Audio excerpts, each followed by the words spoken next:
రాలేదో వాళ్ళు మన అడగడం స్టార్ట్ చేస్తారు. ఇక్కడ ఉన్నటువంటి నాయకులు కార్యకర్తలు కూడా మీరు బాధ్యతగా తీసుకోవాలి.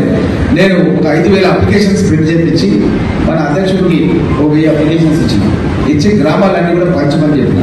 మీరు కనుక పుట్టకుంటే ఇంకా కూడా ఇస్తాడు, ఆయన దగ్గర ఉంటాయి కార్లు ఉండే కదా, ఇంకా కూడా ఇస్తాడు. మీటింగ్ అయినాక అవి తీసుకపోయి మీరు చేయాల్సింది ఏం లేదు. మీరు రైతులు ఎవరైతే రుణం తీసుకున్నారో ఇంటింటికి పోయి నువ్వు రుణం తీసుకుంటే నీకు మాఫీ మెసేజ్ వచ్చిందా రాలేదా, నేను తీసుకున్న రుణం కానీ నాకు రాలేదని అనుకో, ఈ కాగితం నీకు నింపనీకి వస్తుందా రాదా, మనమే నింపాలి. దాన్ని ఏముంటుంది, బ్యాంక్ అకౌంట్ నెంబరు ఎప్పుడు తీసుకున్నాడు ఆ వివరాలు నింపాలి. నింపి వ్యవసాయ శాఖ అధికారులు ఈ క్లస్టర్ వైజ్ ఉన్నారు.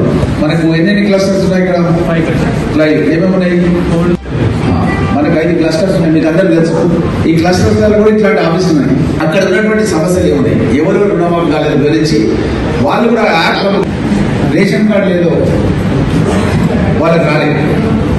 కానీ ప్రభుత్వం ఏంటంటే ఇయ్యాల సంకల్పంతో ఉంది, అందరికీ ఇయ్యాల సంకల్పంతో 5,000 కోట్లు తీసిపెట్టింది పక్కన.